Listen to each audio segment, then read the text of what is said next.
La semana en RCR, actualidad, entrevistas, comentarios del acontecer nacional e internacional en la semana en RCR.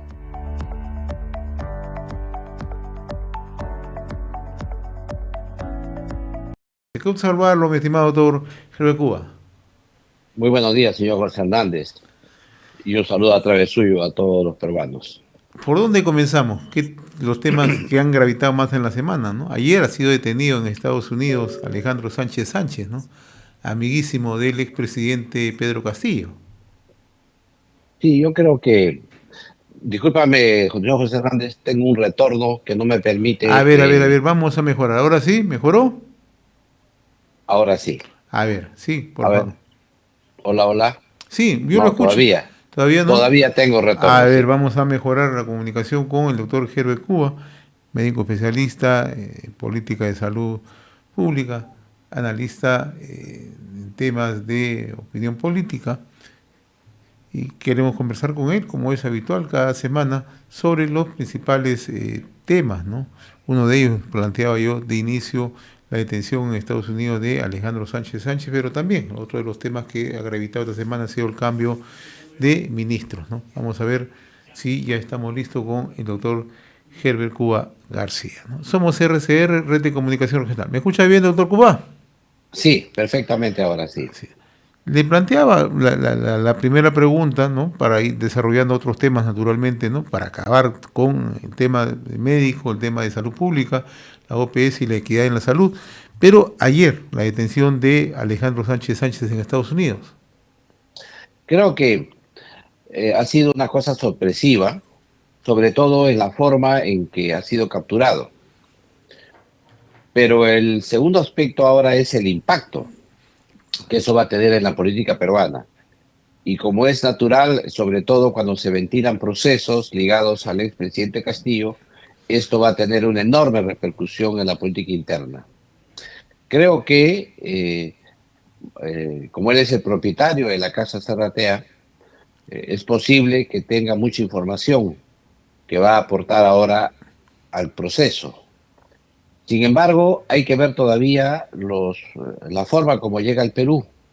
Hay una forma más rápida, una forma express, que podría ser a través de la expulsión, pero ya por las horas que transcurren hasta este momento, parece eso que puede demorar un poco más. La otra sería, como ya se hizo el tema de la extradición, y ahí sí probablemente eso demore mucho más porque tendrían que acotarse los delitos por los cuales se le acusa. Entonces yo creo que esto, si bien es cierto tiene un impacto, es una noticia en desarrollo que vamos a ver próximamente. Esto va a ser un proceso más largo que lo vamos a ver a partir de las próximas horas, ¿no? Y lo que usted explicaba hace un momento, ¿no? La cantidad de información que maneja Alejandro Sánchez Sánchez, ¿no? Porque no solamente era el propietario de la Casa de Zarratea, que era el punto de reunión del expresidente Pedro Castillo, ¿no? Y que dio lugar a la primera investigación abierta contra presuntos hechos ilícitos o presuntos hechos de corrupción, ¿no? Sino también porque era un nexo con otras personalidades del momento. Exactamente, hay varios temas, ¿no? Hay un tema político grande que participaba, se supone, inclusive designación de funcionarios. Hay un tema económico, porque él es poseedor de una serie de empresas. Hay un tema, hay un tema ahí también de conocimiento, digamos, de lo que ocurría dentro de la casa, porque era de su propiedad. Sí. Y cada uno de esos aportes van a tener que ser corroborados en el momento oportuno con los otros que ya han declarado con anterioridad. Y ahí esas contradicciones van a ser útiles para la justicia peruana, ¿no? Ahora, para finalizar este tema, sorprende que haya tratado de ingresar a Estados Unidos, ¿no? La verdad. A eso lo que me refería, que es una cosa inusual, ¿no? Que un empresario que pueda ingresar de modo ilegal a los Estados Unidos.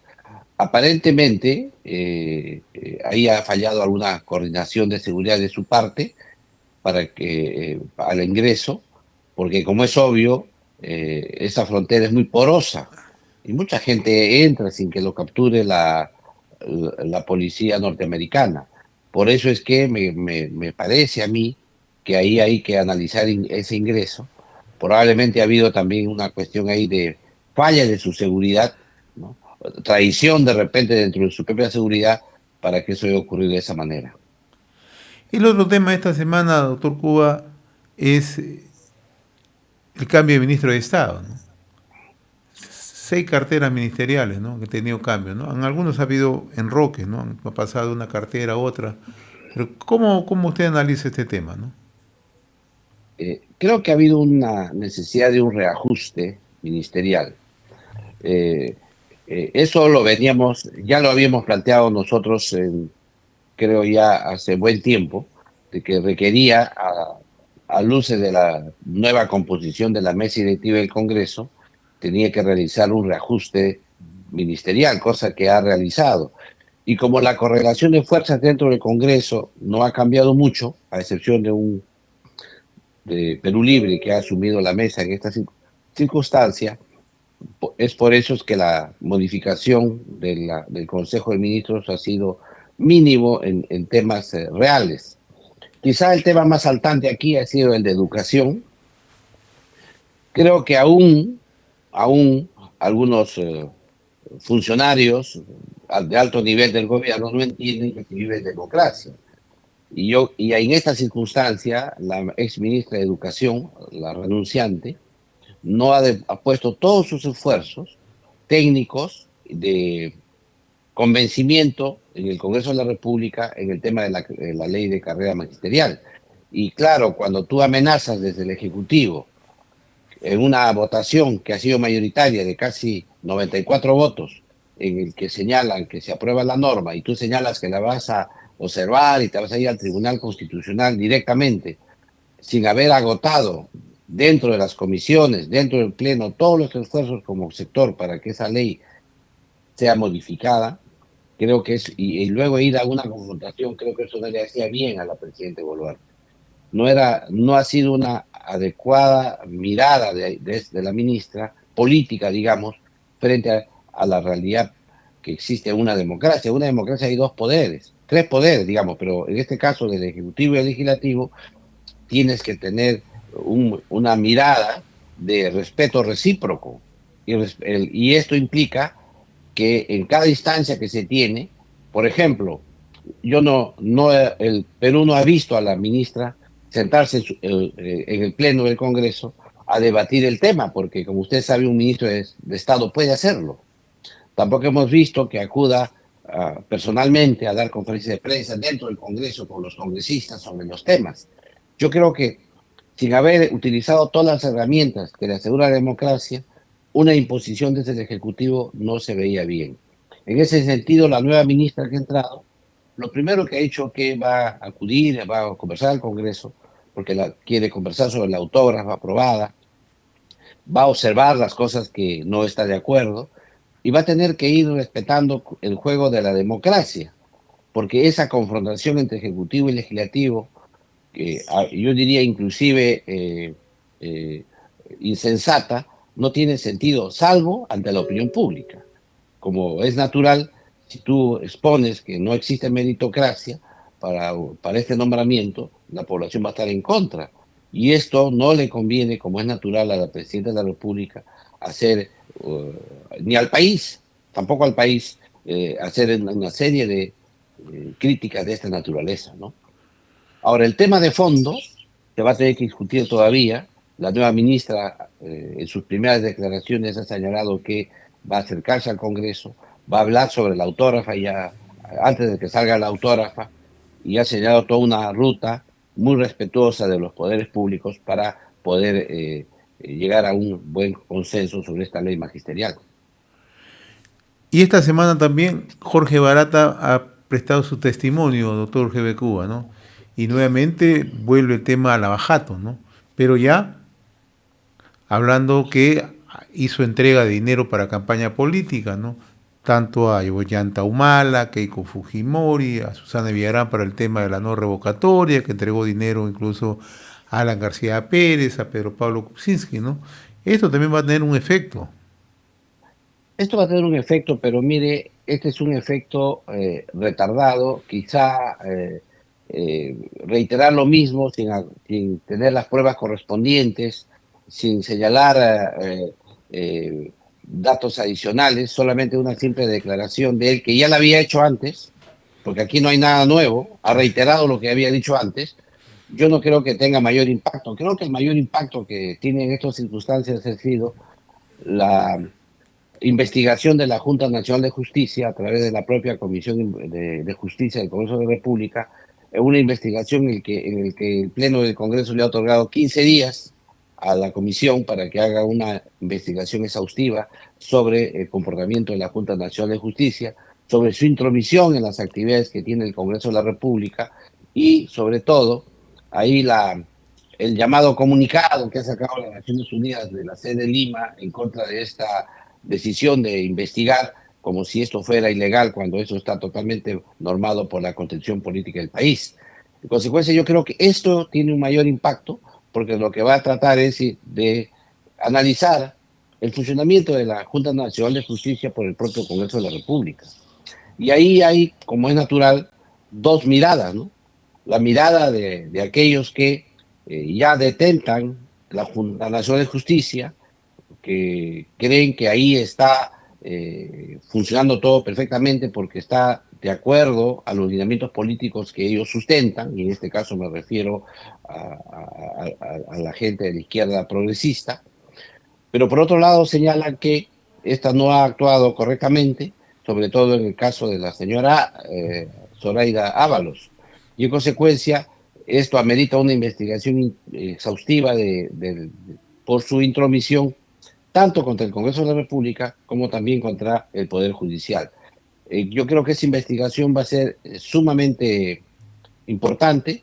Veremos en los próximos días qué se encuentra ahí, cómo es esta investigación, y esperamos que el Congreso cumpla su plazo que ha señalado, los 15 días, y el Pleno tome alguna decisión que sea importante para el fortalecimiento de la democracia del país. Ahora coméntenos acerca de su último artículo, doctor Recúa, la OPS, la Organización Panamericana de la Salud, y la equidad en la salud. Hay un aspecto que siempre es bueno conversar y discutir sobre algunos lineamientos que da la Organización Panamericana de la Salud para los Estados miembros. Y esto es lo que pretendo hacer con el artículo en el que señalo cómo es la visión de la OPS para el mundo en relación a aquello que llamamos equidad, que significa el equilibrio que hay entre una igualdad y una justicia, ¿no?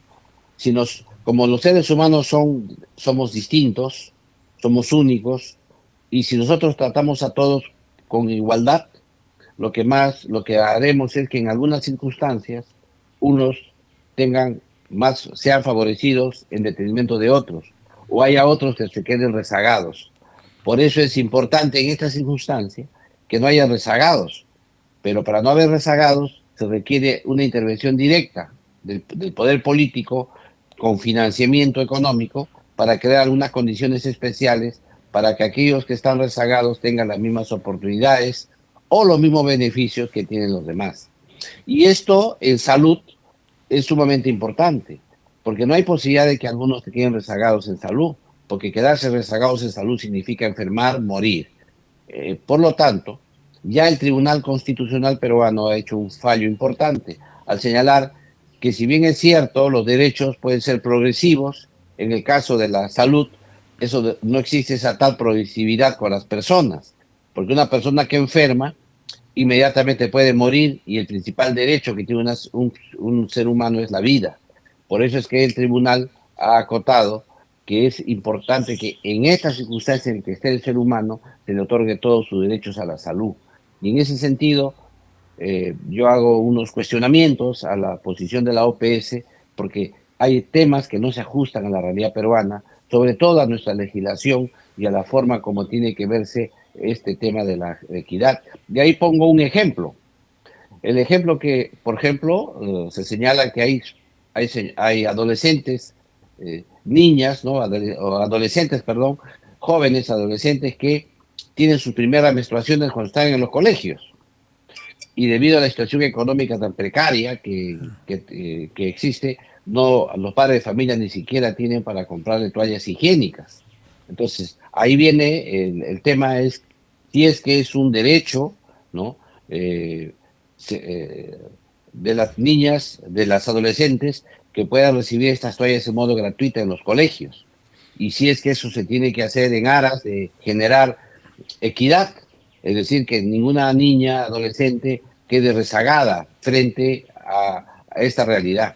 Entonces, para eso, el gobierno implementa una política de distribución de estas toallas a las adolescentes, y además les enseñan la correcta utilización de las mismas, de tal manera que esto ya pueda mantener con criterio de justicia en todas las estudiantes secundarias que existen en el Perú.